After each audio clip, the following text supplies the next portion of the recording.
of all, Michael, what makes you qualified to be Texas Comptroller? First of all, and most importantly, I actually care about this place. It matters to me. I was born and raised here. I'm the son of immigrants. My parents came to this country with no money and no language. They raised a family. My father was the first person in the 460-year history of our family to ever graduate from high school. We started with nothing, and because of Texas and because of the people here, we got something. Guess what? That means I have respect for money because I know how hard people work for it. I've worked 40 years in the financial world. I grew up in Houston, but also in rural Texas. So I appreciate the strategies necessary to be successful in rural Texas as well as the big city. I've worked in Texas. I've worked around the United States. I've worked overseas. So guess what? The future of Texas is what the comptroller does. It's the money. It's the jobs. It's the kitchen table issues. What if you had someone who had 40 years experience doing this successfully already, who could walk in, manage 3,000 people, manage more than 30 offices, and here's the most important thing, manage $338 billion of your money so you get fair value for your buck. You get a better bang for your buck. And how about something with transparency? Do you know how your money's being used? Would you like to know? I'm a comptroller will make that happen. So the qualifications, rural, urban, Texas, overseas, everything that the comptroller needs to be successful. And most importantly, I care. I'm a Texas man for others. I do it because it's important. What are you hearing from the voters as you go around the state? Universally, everyone's worried about two things, affordability and jobs. Affordability, they go to the grocery store or they go to buy things for their homes and things are getting out of control, expensive. What can we do about that and why is that happening? And part of that is the fear of jobs. What's going to happen with school vouchers? $1 billion of your money being spent on school vouchers. But more importantly, with artificial intelligence, and all of a sudden, what's going to happen? For example, right now in Texas, if you have a college degree, the unemployment rate is double that of a high school degree. The job growth in Texas is not in jobs that have annual salaries, but in hourly wages. What if you had a comptroller who understood that already and wanted to use the money of the people of Texas to grow jobs in Texas that stay in Texas, that help promote small business in places like the RGV? Because guess what? The RGV matters. It's essential the RGV is successful in the future of Texas, not just tomorrow, but that means you need water and electricity and you need jobs. People need to have jobs to stay here, and I'm a comptroller who's going to make that happen. I was telling you earlier how the acting comptroller that we have now, Mr. Hancock, was in Brownsville recently, and in a Q&A, in a luncheon, he was asked, because the reason for the question was there was a professor at UT San Antonio who did a report saying if there's going to be even more mass deportations, that's going to hurt the Texas economy. And so this question from the audience was, can you tell us about the impact of immigrants? How important are they for the community, for the economy, for the state of Texas? And he said, we don't study that. Your thoughts on that? Because previously, many years ago, there was a comptroller that did study the impact of immigration, and she found that the net impact of migrants was very positive. Yeah. So the first thing I said to you is, why do you want to be a comptroller? Because I care. How can you not care about the future economy of Texas? How can you not understand how economics works, including immigrants and how much they help Texas businesses, not just in agriculture, but in building trades, in hospitality trades? So why wouldn't you, if you're a comptroller, understand the impact of immigrants to Texas on a regular basis? It just shows me that the person doesn't care. I do care, and I assure you one thing. If I'm allowed to be your comptroller, not only am I going to understand the process, but I'm not going to sit in Austin. You know what I'm going to do? I'm going to come around Texas on a regular basis, and I'm going to explain to you how your money's being used, what the impact of all these deportations are, and how it's impacting Texas business, small businesses and large. The RGV matters.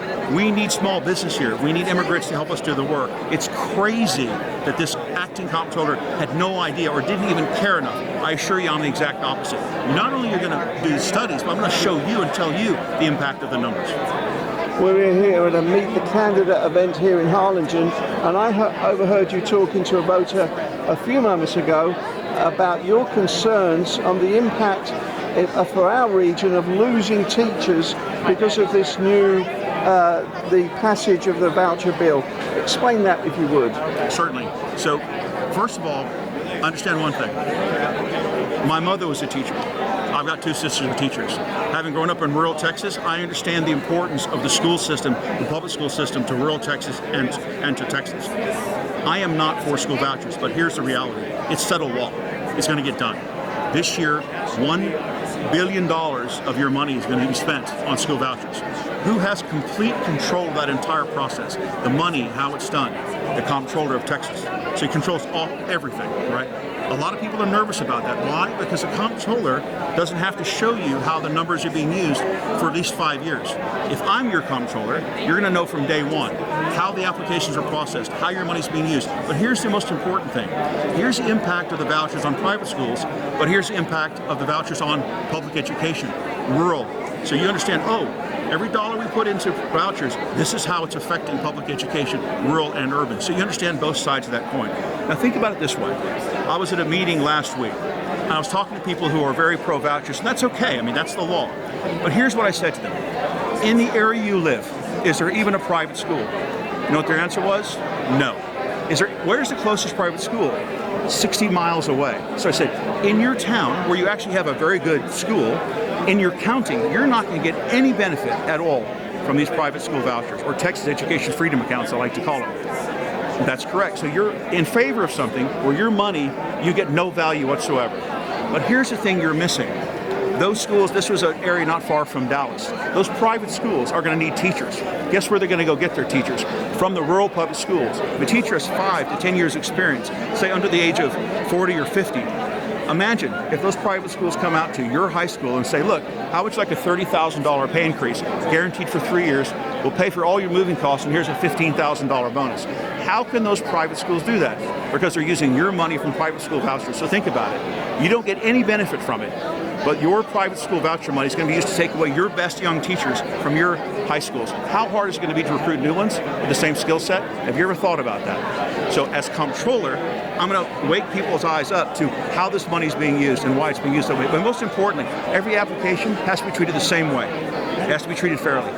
We're all Texans. Is that your prediction? That's what's going to happen to the teachers? You're going to lose teachers from the rural areas? So let me ask you this. If you are a private school and you have more students coming in, and you need good teachers, because guess what? When students walk in, or parents walk in, and they pay $10,000 plus a year, they're going to want to see teachers who are qualified, right? And where are you going to get those from? Right out of university? I don't think so. They're people who need years experience. So where are they going to get them from? People who understand Texas. That's the public school system. So that's where they're going to come. It's not a prediction. I think it's going to be a reality. Could we be losing them from here in the Rio Grande Valley? I think any teacher who needs money, who $30,000 or $20,000, I'm just making that number up as a rough figure, is offered an opportunity, especially if you have to say you want to buy a home, you want to raise your family. How do you turn that money down? So I would say to any teacher, it could be subject to that type of an approach, i.e. a private school using your voucher money to take teachers out of public schools, rural or otherwise. I'm not saying it's going to happen, but think about it. Just think about the economics for a second. Where are all these private schools going to get their teachers from? Because they need experienced teachers. Those are the questions I had, Mr. Lange. Have I missed anything out? Anything else you want to say about your campaign? Michael Lange. It's TexansForLange.com. Think about this. The Comptroller is an independent position. It doesn't report to the governor. It doesn't report to the lieutenant governor. It doesn't report to the legislature. Think about this. Once every 2 years, you hire a state representative and elect a state senator to go to Austin. Who tells the governor, who tells the legislature how much of your money they get to spend? That's the Comptroller. The Comptroller is about kitchen table issues. It's about money, jobs, water, electricity. Everything money in this state, from the state, comes through the Comptroller's office. It's the most important job people don't know about, but it's the future about today. But also, lastly, I'll say this. Remember, Texas is growing by 10,000 people every week. The Comptroller has 3,000 staff and 30 offices. You need someone who understands how to get Texas ready for today, tomorrow, but more importantly, get Texas future ready. I've done all that for 40 years. And I understand rural and urban Texas. Imagine someone who could do that for you. Thank you so much for today's interview. We've learned a lot. My pleasure. Very kind.